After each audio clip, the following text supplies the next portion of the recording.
여호수아가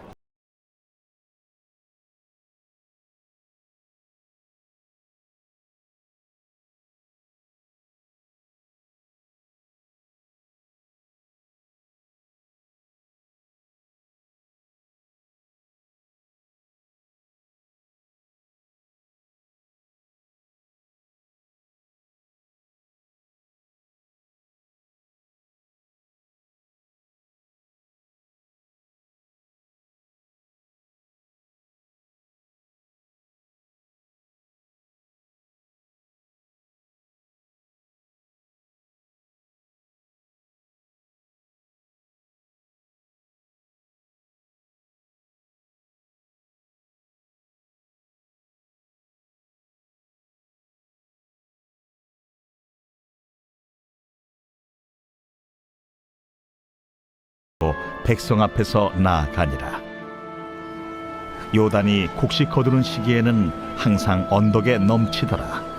궤를 맨 자들이 요단에 이르며 궤를 맨 제사장들의 발이 물가에 잠기자 곧 위에서부터 흘러내리던 물이 그쳐서 사르단에 가까운 매우 멀리 있는 아담 성읍 변두리에 일어나 한 곳에 쌓이고 아라바의 바다 염해로 향하여 흘러가는 물은 온전히 끊어지며 백성이 여리고 앞으로 바로 건널세.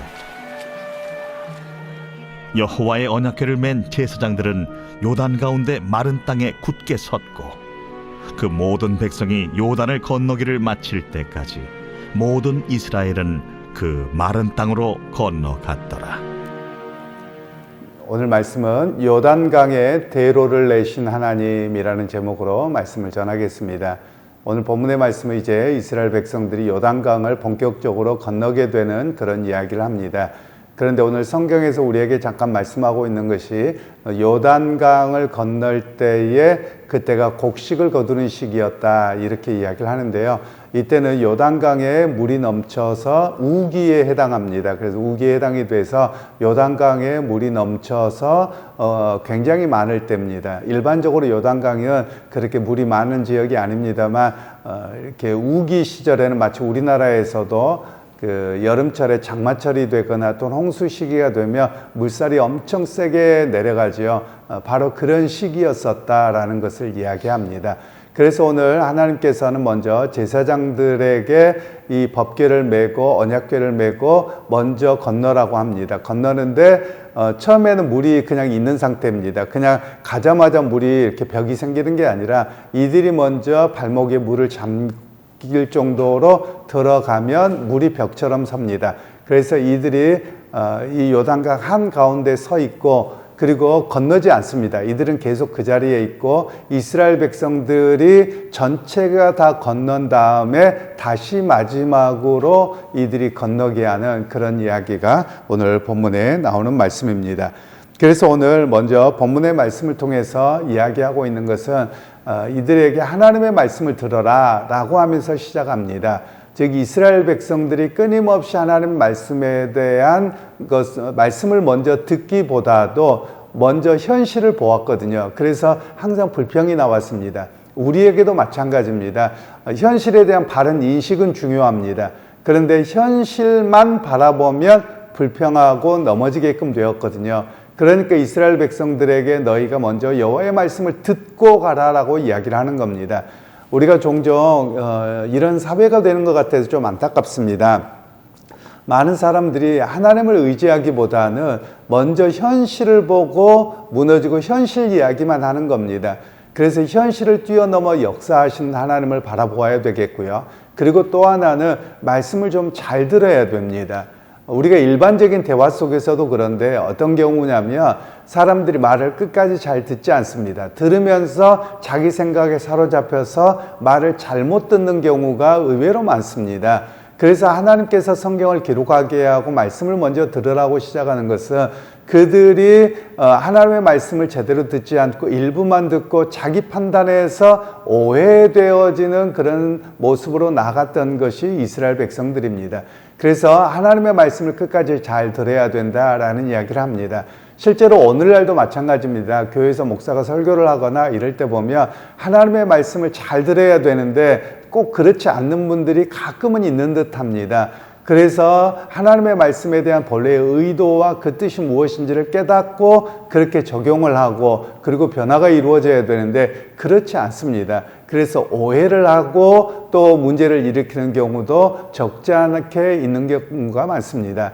그래서 오늘 성경에서는 여호와의 말씀을 먼저 바르게 듣고 그 다음에 움직여라 이렇게 이야기를 하고 계시는 것이거든요. 그건 두 가지의 의미입니다. 앞에 잠깐 설명을 드렸습니다만 하나님의 말씀을 오해하지 않고 바르게 들어야 될 것과 또 하나는 현실을 보고 먼저 무너지지 않고 하나님의 말씀을 먼저 마음에 새기는 것으로 하고서 출발하도록 그렇게 말씀하고 계시는 겁니다.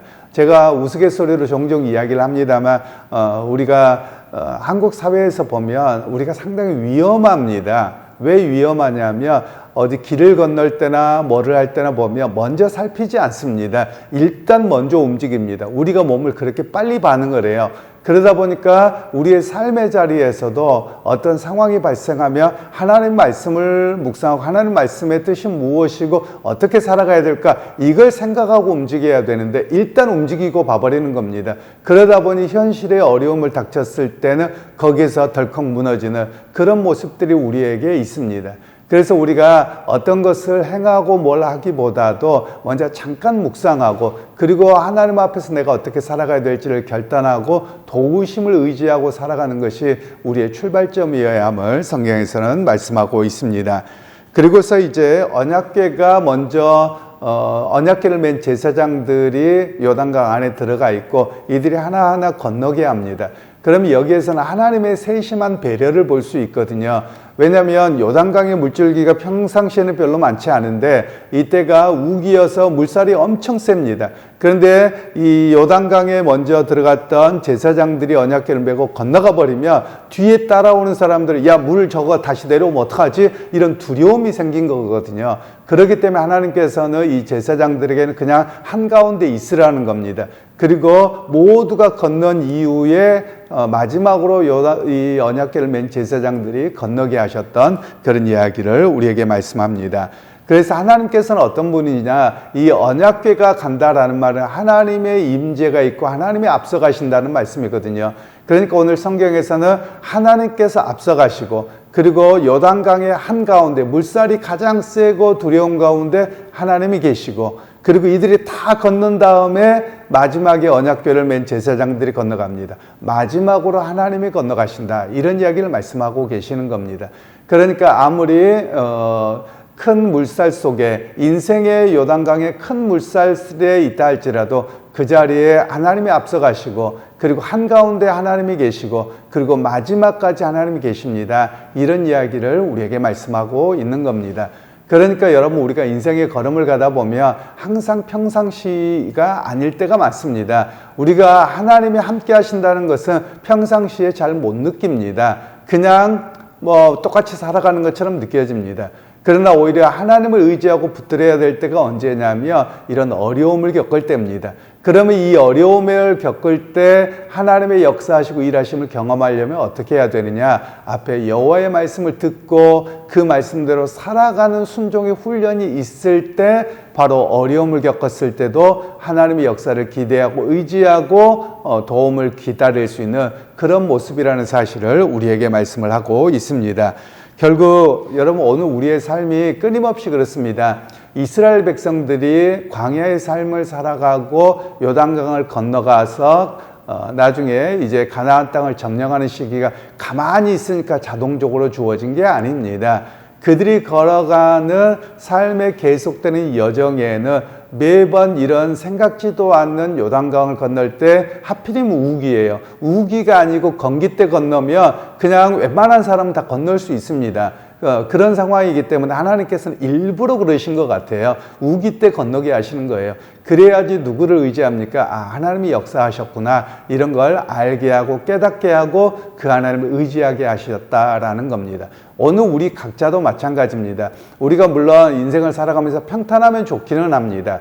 그러나 평탄할 때는 잘 모릅니다. 그런데 어려움을 겪으면 그때 내가 하나님을 의지하게 하시는구나. 내가 하나님의 도우심을 기다리고 의지하고 기도하게 하시는구나. 이렇게 여기는 것이 우리의 신앙의 바른 모습이라고 할 수 있겠습니다. 그래서 여러분 오늘 기억하십시다. 어려움을 만나면 어려움이 힘든 게 아니라 그걸 보는 게 아니라 그 어려움을 헤쳐나가게 하시고 그 어려움 속에 역사하시는 내가 하나님을 의지합니다. 이런 믿음이 우리에게 필요하다라는 말씀입니다. 그러기에 어떤 것들을 피하는 것이 아니라 어떤 것을 뛰어넘어 역사하시는 하나님, 이 요단강 위에서 역사하시는 하나님을 이스라엘 백성들에게 보게 하셨거든요. 그런데 이스라엘 백성들 가운데 계속해서 넘어졌던 게 있습니다. 우리 또한 마찬가지인데요. 요 기적만 보는 겁니다. 기적만 보면 넘어집니다. 그런데 우리에게 하게 말씀하시는 것은 기적 위에서 역사하시는 하나님, 기적을 베푸시는 하나님을 우리로 하여금 보게 하시는 말씀입니다. 그러게 여러분, 혹시 여러분들이 지금 마치 요단강의 우기와 같이 물살이 센 그런 인생의 여정을 살아가고 계시다면 그 길을 대로로 여시를 그 하나님을 의지할 수 있는 우리 모두가 되기를 소원합니다. 그리고 그 하나님께서 나의 삶의 가장 어려움의 고통 한가운데 나와 함께 하시기에 그 또한 평탄하게 하시고 그 또한 넘어가게 하셔서 가나안 땅의 약속의 은혜, 하나님의 복된 자리에 나를 이끄실 것을 믿습니다. 이 고백으로 오늘 하루도 승리하고 그 하나님의 일하심을 기대할 수 있는 우리 모두가 되기를 주님의 이름으로 축원합니다. 하나님 은혜를 감사합니다. 오늘 또 인생에 어찌 보면 생각지도 않는 그런 어려움을 당하고 요단강의 큰 물살 속에서 어찌할 바 모르는 이스라엘 백성들과 같이 우리도 인생의 커다란 물살에 휩쓸리고 그 가운데 허우적거릴 수밖에 없는 상황일 수도 있습니다. 하나님, 그런 가운데서 대로를 내시고 안전하게 끝까지 지키시는 하나님을 바라봅니다. 우리의 삶의 자리에 주께서 함께해 주시고 형통하게 하시고 인생의 대로를 열어주셔서 복된 인생들이 다 되게 하여 주옵소서. 예수님의 이름으로 기도하옵나이다. 아멘. 하늘에